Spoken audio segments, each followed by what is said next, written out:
While most historical murder mysteries were solved not long after the crime was committed, sometimes it's left up to modern science and historians to determine how and why a person died.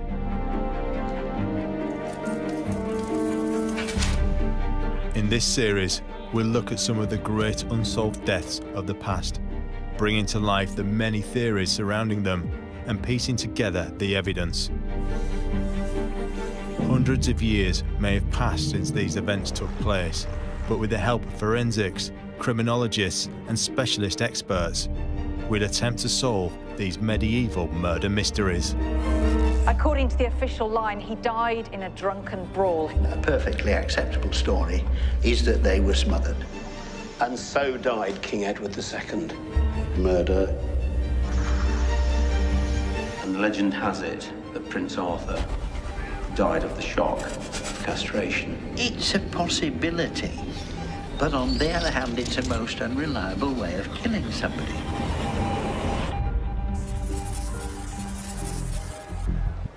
England, 1593. In a house just outside of London, Christopher Marlowe, England's most celebrated poet and playwright, came to an abrupt and violent end. From the London playhouses to the Elizabethan Secret Service, Marlowe's intriguing and mysterious life has led many to question the official events on that fateful day. There are a lot of inconsistencies in the inquest document. And so something much more sinister, it's thought, was taking place. Some say he died in a brawl. Judging by what we know about Marlowe's character, that he was someone who could easily get involved in quarrels and a brawl, it seems to me perfectly possible that that's what happened on that occasion. Do not push me! We cannot detract the presence of alcohol. I wouldn't be surprised if you've got people sitting in a bar arguing over a bill that because of the alcohol that they then become aggressive and then that leads to murder. Others that he was assassinated. The real story of Marlowe's death was altogether more dark. It may have been not just murder, but assassination. He dies of, quote, a single stab wound above the eye. If by this they mean that he's been stabbed in the forehead, I'm afraid that doesn't work. If you stab somebody like that, the knife's going to skate off, it's going to continue under the scalp but not penetrate, or just slide out and give you a slash wound. And there are those who believe that he faked his own death. No one has managed to come up with a really good theory for who would want to kill him and why it needed to be quite so elaborate. At the moment, I think the escape hypothesis is actually the strongest one. So what did happen to Christopher Marlowe?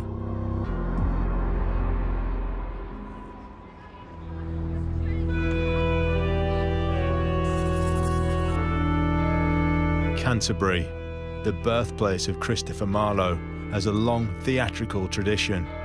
As a young boy, Marlowe would have seen the local actors performing religious plays around the streets and courtyards of the town. Marlowe was born 6 years into the reign of Queen Elizabeth I, in a period known as the English Renaissance, where art, literature and the theatre were all experiencing a great revival. Philippe Lecamp is a local historian and resident of Canterbury. Now this is one of the last physical links there is with Christopher Marlowe.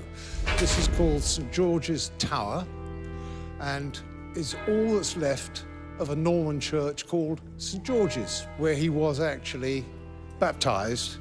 And we don't know when he was born because there's no records, but we know it must have been only a few days before the 24th of February, because in those days, people baptised their children very quickly because they might not survive. As a poet, playwright and creator of English blank verse, Christopher Marlowe was at the forefront of the Elizabethan dramatic Renaissance, an impressive rise for someone who came from relatively modest origins. He was the son of a shoemaker, so he came from very humble beginnings. Clearly, from an early age, he was recognised as a scholar. He had a great aptitude for learning and won a scholarship to the King's School when he was 14. Marlowe became a King's Scholar, one of 50 boys considered too poor to pay for their education, but endowed with great minds. While at the King's School, he studied Latin, religion, and learned about the arts. And he did so well there that he was awarded a scholarship to Corpus Christi College in Cambridge at an early age of 16. Although he was best known for being a poet and playwright, there was another less public side to his life, the murky world of Elizabethan espionage. Christopher Marlowe was a great poet and a great playwright.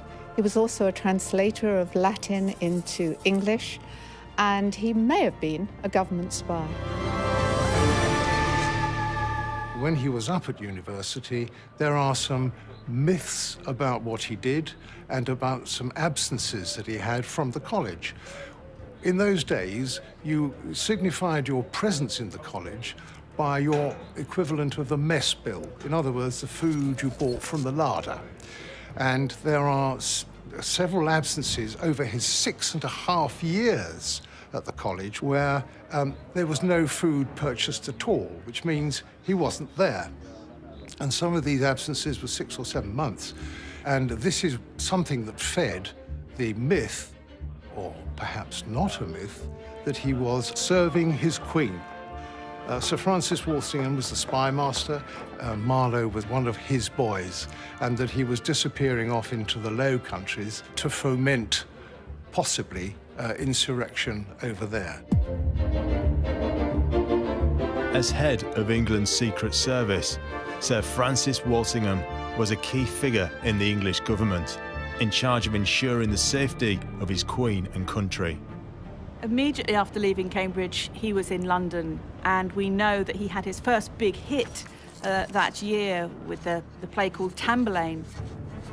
It was extraordinarily successful, and he then followed it with other successful plays, Dr. Faustus, Edward II, The Jew of Malta. All of this time, we don't know what he was doing in terms of spying, because if he was going to be a successful intelligence agent, clearly it needed to be secretive. But in January of 1592, he was arrested in the Netherlands in what looks like some fairly dodgy business. He was arrested for counterfeiting coins, which was a potentially treasonous offence. But when he was sent back to Lord Burleigh, who was very probably his boss, of course, he wasn't put into prison. Nothing happened to him. So we think he was actually on government business, and he was trying to infiltrate a plot against the Queen's life. Lord Burleigh was chief advisor to Queen Elizabeth I and one of the most powerful men in England. Along with Sir Francis Walsingham, he ran England's large network of spies throughout Europe. Marlowe himself was a little bit of a feisty individual, and he had 2 or 3 occasions when he would have been hung up in the courts for what we would call today common assault. He was obviously a man who was pretty much a genius, I think. I mean, judging by the blank verse that he wrote in his plays and the characterization and plotting of the plays. He was also something, I think, of a brawler. What we do know about him shows him in unsavory company, and it also shows that he was guilty of a couple of breaches of the peace. It's said that he was an atheist, but some of the evidence for that has been challenged. It's also said that he was a homosexual, but that's based on a misunderstanding of homosexuality and homoeroticism of the 16th century, so we can't be certain of that either. Marlowe lived in an age when England was experiencing rising tensions between Protestants and Catholics, and it wasn't long before he got caught up in the religious conflict of the times. Things started to go wrong for Marlowe in the beginning of May 1593. Somebody posted a poem up on the wall of a Dutch church in London, It was a poem in blank verse, which was Marlowe's recognised style. It mentioned 3 of his plays. It was signed Tamburlaine, was the name of his most famous protagonist. And it was advocating violence against immigrants. During the Elizabethan period, Protestant refugees from across Europe were routinely subjected to persecution and threats, often in the form of written pamphlets called libels. Thomas Kidd, a friend of Marlowe's and fellow poet and playwright, was arrested on suspicion of being involved in writing the libel. His papers were seized, and in those papers were something that was referred to as vile heretical conceits, which Thomas Kidd said were Marlowe's papers, not his. Subsequently, there was a warrant issued for Marlowe's arrest, and he appeared before the Privy Council. 10 days later, rather conveniently, Marlowe was dead.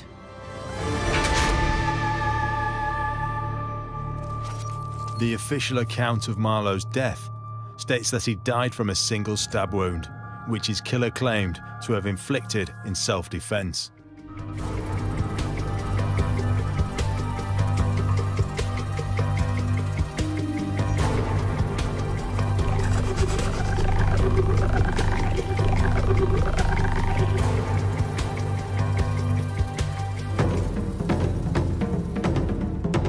The official report on Marlowe's death said that he was killed in a drunken brawl in a pub in Deptford. The coroner's reports say that he went to a house in Deptford at 10 o'clock in the morning, and there he met some friends, and all was well until after supper. They discussed the bill, or the reckoning as it was called, and that there was a quarrel over the amount, and that he grabbed hold of a dagger, and in self-defense, one of his companions, a man called Frazier, killed him. The inquest document is very specific about what happened. Ingram Fraser was sitting between Robert Poley and Nicholas Skeers. It says that Marlowe grabbed Fraser's knife, which was at his back. Ingram Fraser somehow turned the top of his body, wrestled with Marlowe, tried to wrestle his knife back, and in the process of doing so, stabbed Marlowe just above his right eye to a depth of 2 inches and 1 inch wide. And it says that Marlowe died instantly from the wound he received.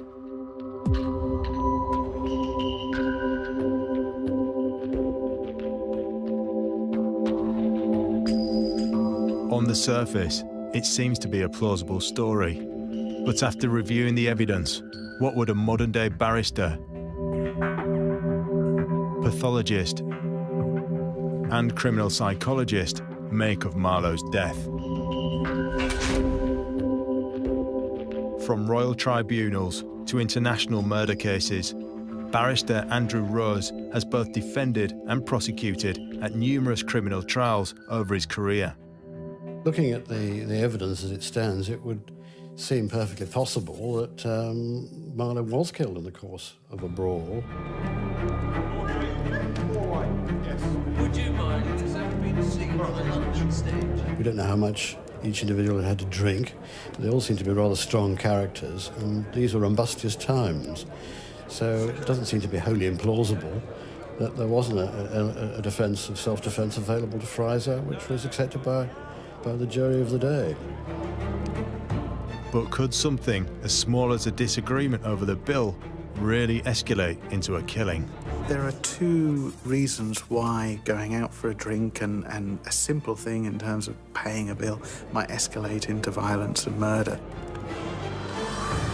We cannot detract the presence of alcohol.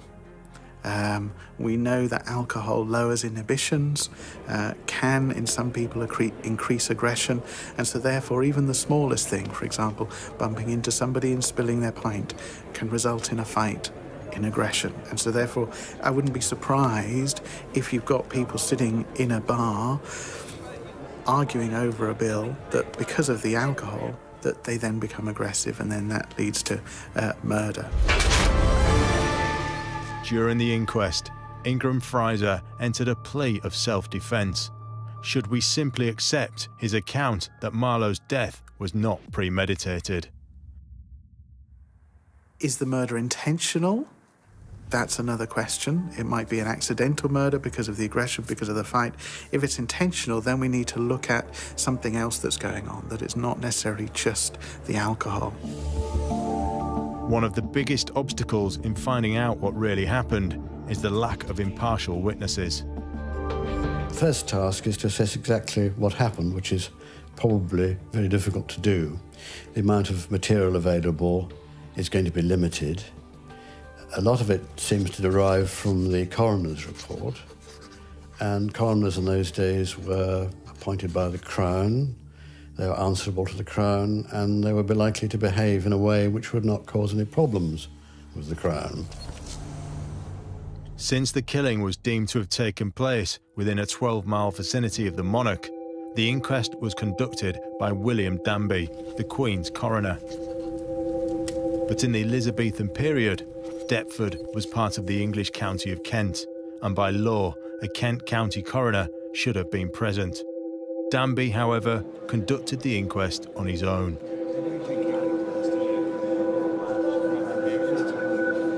We know that the parties involved had some kind of links with government, and I don't think we'd be 100% sure that he fulfilled his duty completely as a coroner, perhaps should do. The coroner's task is to investigate the cause of death, the how and the where and the why of the death, and of course to establish the identity of the deceased. In this case, there was no doubt it was Christopher Marlowe. As to the other factors, of course, what was going through the coroner's mind in the way in which he was handling the case may well have affected the way in which questions were put. So to that extent, we have to study any documentation, I think, with great care. Professor Mike Green is a former Home Office pathologist. His years of experience have seen him carry out countless examinations at crime scenes to determine the exact cause of death.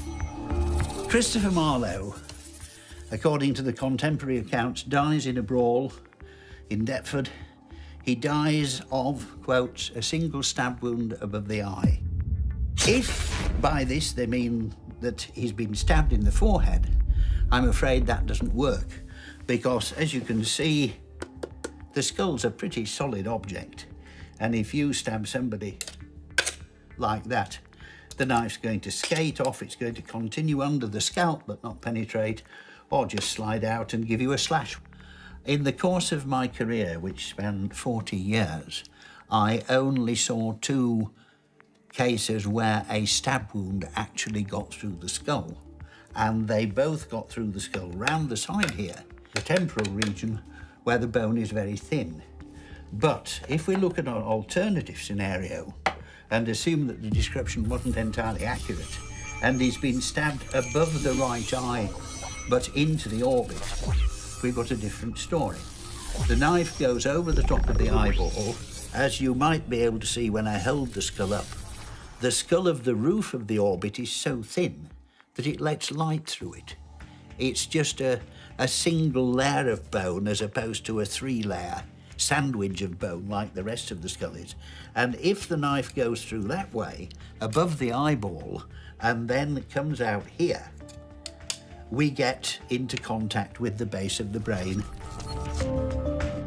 If Marlowe received a stab wound just below the forehead and through the orbit, it's possible that one of the major blood vessels in his brain could have been severed, causing internal bleeding. The brain is fairly tightly wrapped up in the membranes which surround it. So literally only 25, 50 mils of blood, the equivalent of a double shot of scotch, is going to be enough to cause the pressure on the brain to rise so quickly that he's going to die within a very short space of time. My feeling on Marlowe is if what they meant is that it went through the sort of eyebrow region but below the bony ridge, yes, it could well have happened. If the stab wound is up here, you've got to be looking for something else which has not been described and which should have been. Dr. Kieran O'Keefe is head of criminal psychology at Buckinghamshire New University. he studies and assesses the causes that lead people to criminal behaviour, such as violence or murder. Simply because you've got an activity, a social activity that takes place on a regular occasion where, with the alcohol fueling the environment too, you've got people who will need to show that they're more powerful than others. And if an argument develops over something as simple as a bill or a spilt drink, having gone through these stages of brutalisation and reflection, you would then decide, I'm not going to be the person to back down. And the only way that I can exert my power and aggression is by being completely violent to the person that's in front of me, because then everybody else will see that I'm not somebody to be messed with.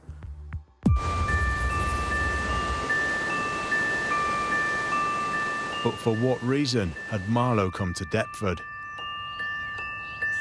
Why Marlowe was meeting with these companions at the inn, it just seemed like a normal social occasion. I think that's extremely unlikely. Marlowe was under high pressure at that time. He was being investigated by the Privy Council. A warrant had been out for his arrest. Thomas Kidd, who had been his roommate, was under investigation and had been arrested. I think it's highly unlikely that he went out for a drink with the boys at that particular time. Something was definitely going on, and whatever was going on was hushed up. There are a lot of inconsistencies. As soon as the inquest document was found, which was in 1925, a doctor said that it was impossible that Marlowe would have died instantly from the kind of wound that he was given. The other problem with the inquest document is that it rests on the testimony of 3 professional liars. All 3 men had questionable backgrounds. Both Nicholas Skeers and Robert Pooley were employed by the government as secret agents, while Ingram Fraser had a reputation as a confidence trickster and was known to have swindled wealthy gentlemen out of money. Robert Pooley was a consummate liar. He's down in the history books of that time. William Camden, the Tudor chronicler, called him a very expert dissembler. We even have a letter from Robert Pooley saying, I would swear and forswear myself rather than I would do myself any harm. He's essentially saying there that he would lie to the Lord Treasurer, Lord Burleigh, rather than get himself into trouble. It seems plausible that Marlowe could have died in a brawl, but with many unanswered questions and the involvement of shadowy Elizabethan figures, it's easy to see how alternative theories might have arisen. Theories such as faking his own death.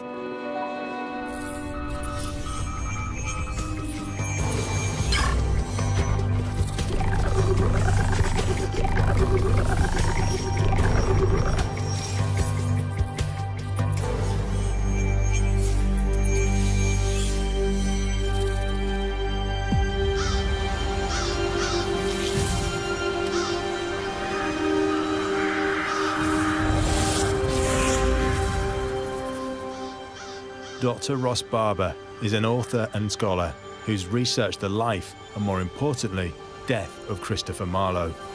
She believes that despite official accounts, there is evidence to suggest that Marlowe may not have actually died in Deptford. It is possible that the answer to the Marlowe mystery is that he faked his death and went off to the continent. It isn't as ludicrous an idea as some people seem to think. Most people, if they know anything about Christopher Marlowe at all, they know that he was killed in a tavern brawl in Deptford. But Mrs. Bull's house wasn't a tavern. It was a government safe house, a stopping off point for agents going to and from the continent. Despite what many people believe, Eleanor Bull was not an innkeeper, but a well-to-do widower with family connections in government and the royal court. With Marlowe facing possible execution for heresy, could she have somehow been involved in helping him fake his own death? He had a really good reason to want to escape, and escape in such a way that people wouldn't go looking for him. No one goes looking for a dead man. But if he did fake his death, how did he do it? Officially, Christopher Marlowe is buried in an unmarked grave in the churchyard of St. Nicholas in Deptford. And for the coroner and jury to pronounce Marlowe dead at the scene, there would have to have been a body. So if Marlowe isn't buried in Deptford, who is? If it's not Christopher Marlowe who's buried here, then it is the Welsh Protestant martyr John Penry, who was executed at St Thomas of Watering, just 3 miles to the west of here, suddenly, very quickly, without notice to his family, on the 29th of May. John Penry was a Protestant preacher who was executed for treason the day before Marlowe's death. It's not known what happened to Penry's body, and it was never returned to his family. But what is known is that the body was under the care of the Queen's coroner, William Danby. It was a very unusual time for a hanging. It was noted by Penry's biographers. He was taken away from his supper at 5 p.m. and hanged, and nobody knows where his body is. Coroner William Danby was a close friend of Lord Burleigh, Queen Elizabeth's right-hand man. Coincidentally, Lord Burleigh was reported to have employed Marlowe on several occasions as a spy. This is where Deptford meets the Thames, and it would have been an ideal place to take off for the continent. We don't actually know why the meeting was arranged here at Mrs. Bull's house. There's no particular reason why they would meet here to murder Marlowe or to have a fight with Marlowe, but it makes complete sense to meet here if he was going to take off, if the intention was to go get on a ship, go up the Thames and disappear somewhere in Scotland or in Europe. Could Christopher Marlowe have faked his own death to evade prosecution? It's a fascinating story if true, but what evidence is there to support this claim? Rather easier then than now to switch bodies if that had happened. But even then, I think it would have been pretty difficult to do, but certainly not beyond the wit of some people, no doubt. It might depend if some of the evidence, it might not apply to Marlowe's case, but there might be a situation where somebody had been dead for some time and putrefaction had occurred, or their physical appearance had altered. People were led to believe that it was X when it was Y, that kind of thing. These were unsophisticated times. They didn't have a modern mortuaries and that sort. So yes, I mean, it was feasible, though I would have thought a little unlikely. Could Marlowe have used the body of a recently executed man to trick people into believing he was dead? There is an allegation that there was a substitution of the body of a recently hanged person. Obviously, the people who would have been able to properly identify Marlowe would be people who knew Marlowe. Possibly some members of the jury did, because the whole point of a jury originally was it was summoned from people who lived around about the place where the person died. But even if the jury were simply looking at a body and being asked, how did this fellow die? They would have noticed if it was the body of a hanged person, their face need not have been purple, but the tongue would almost certainly have been protruding. There would almost certainly have been a mark on the neck. And I'm sure that one of the 7 to 15 people there would have had sufficient nous to look at the neck and look at the body generally. So unless there's some degree of collusion, bribery, connivance to effect concealment, I don't think that's a starter. If there was a body there with a cut above the right eye, that was Marlowe, thank you very much.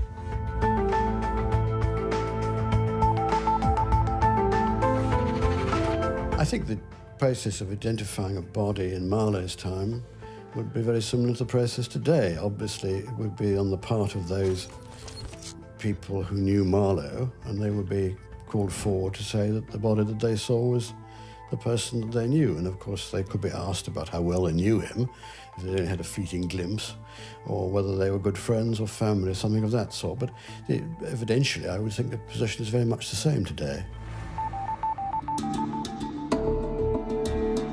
Is it possible that the witnesses and jury who viewed the body were somehow influenced into supporting the conspiracy?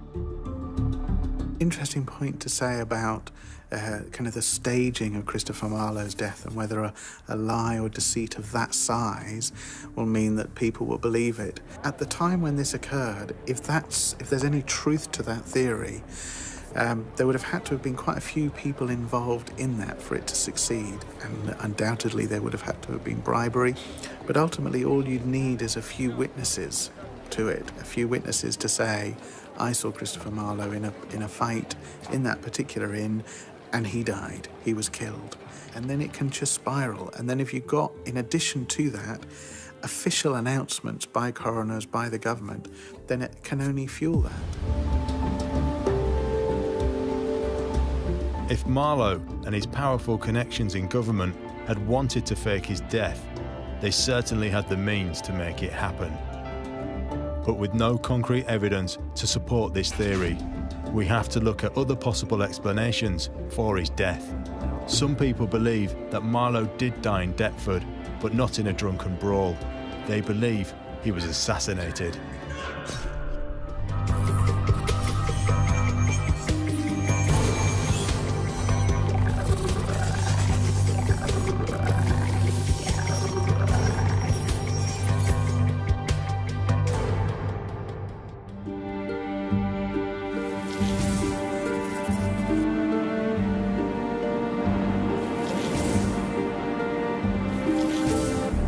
Tracy Borman is a historian and the joint chief creator of historic royal palaces. She believes that there may have been a more sinister reason behind Marlowe's death. The death of Christopher Marlowe was one of the greatest unsolved mysteries. According to the official line, he was murdered in a pub brawl. An argument over the bill broke out. They'd been drinking all day and Marlowe was stabbed in the eye. He died instantly. He insults me every week. You put this in front of me as if I would be able to deal with you. But the real story was altogether darker than that. Marlowe was under suspicion of treason, of heresy. It's possible that he was a spy for Sir Francis Walsingham, and almost certainly the real story of Marlowe's death was more to do with assassination than murder.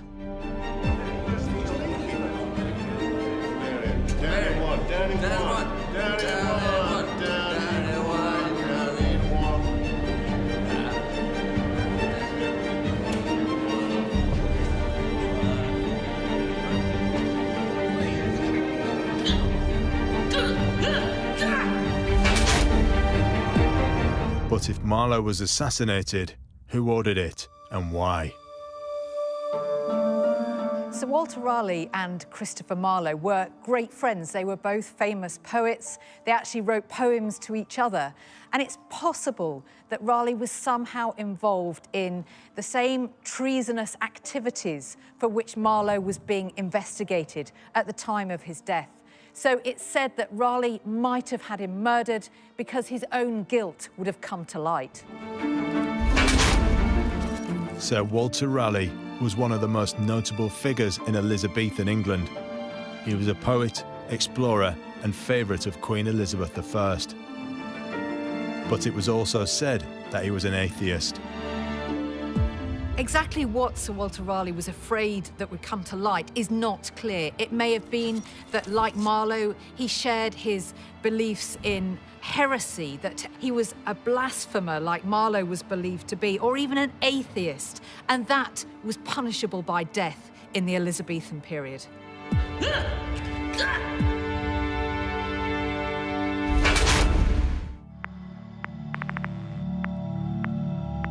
In 1592, Raleigh was accused of being the leader of a group known as the School of Atheism. It's said that amongst its members were noted scientists, scholars, and Christopher Marlowe.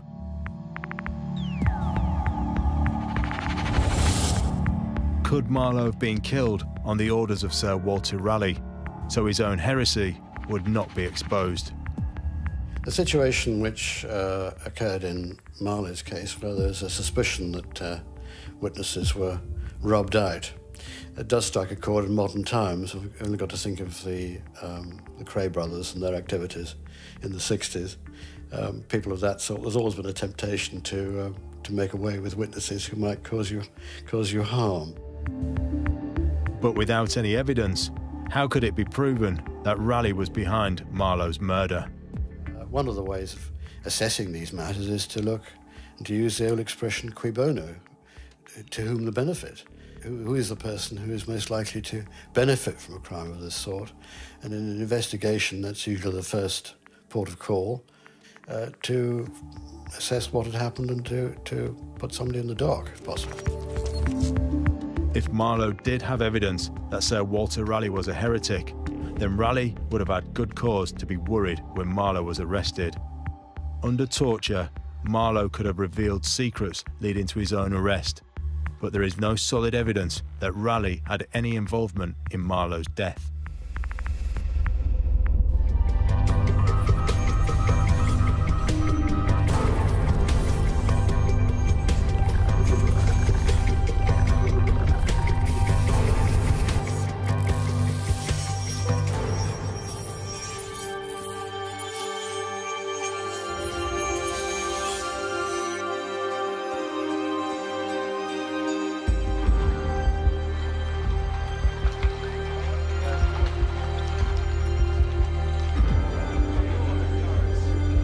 Should we accept the findings of the coroner's inquest that Marlowe was killed in self-defense?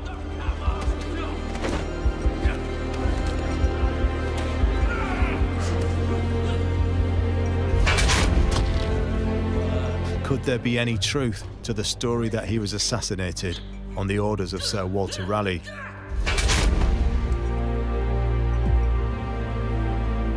Or did he fake his own death to avoid trial and execution?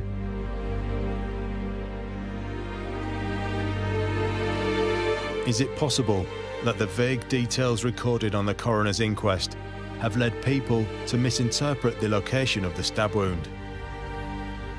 Could Christopher Marlowe have died with a single stab wound above his right eye? In short, the answer is yes.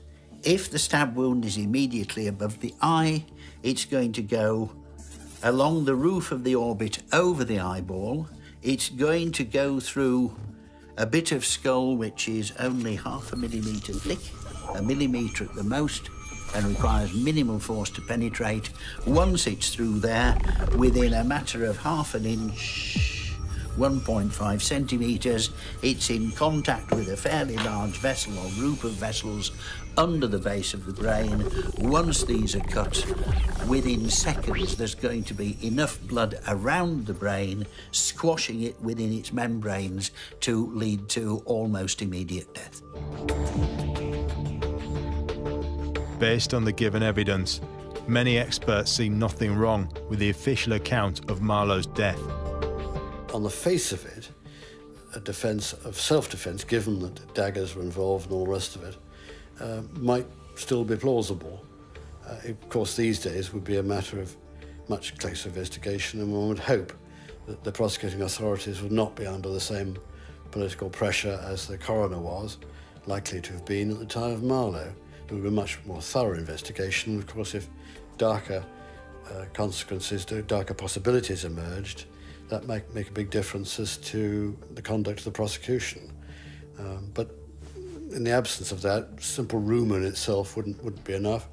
There's evidence of a brawl. A man was clearly killed in that brawl, and it was open to the person who'd inflicted the fatal wound to say, I did this in self-defence. I was afraid for my life.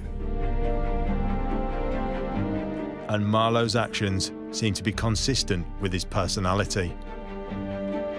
Judging by what we know about Marlowe's character, that he was someone who could easily get involved in quarrels and a brawl, it seems to me perfectly possible that that's what happened on that occasion. Why he met with these companions is another story. He was at the time under investigation for atheism and possibly being suspected of interactions with Roman Catholics, which were not on government service.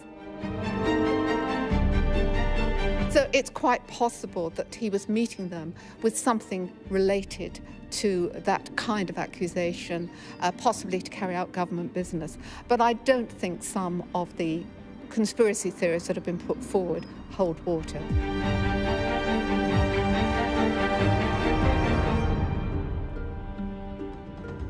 Christopher Marlowe lived in turbulent times, and evidence seems to strongly support the theory that he was involved in espionage activities.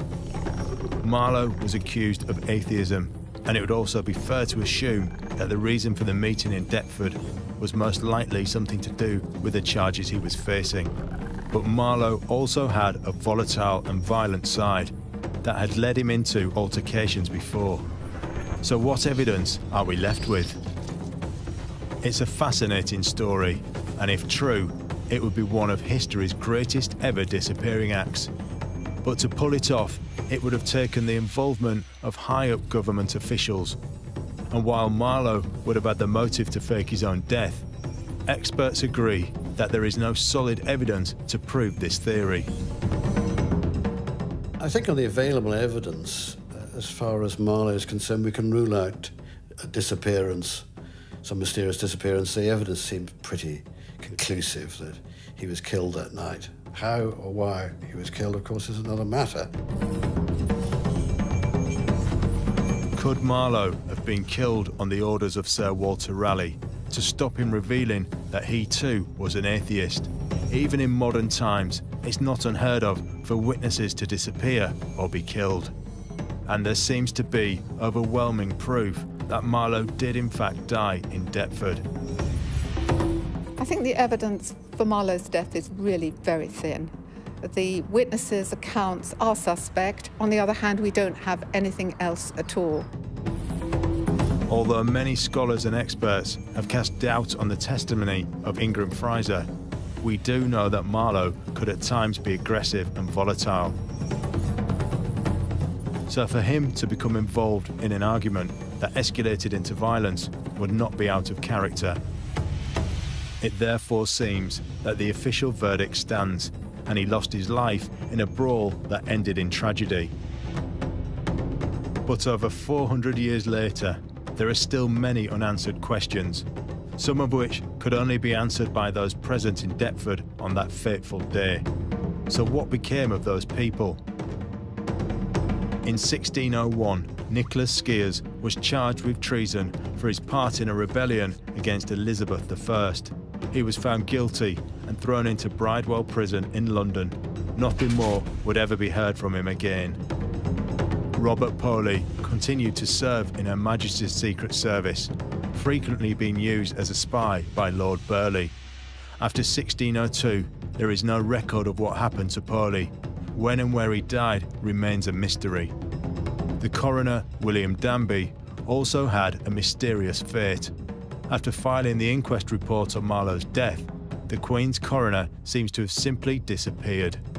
While Ingram Fraser, the man responsible for Marlowe's death, received a full royal pardon for his part in the killing, he eventually became a parish tax assessor and lived out his years in respectability until his death in 1627.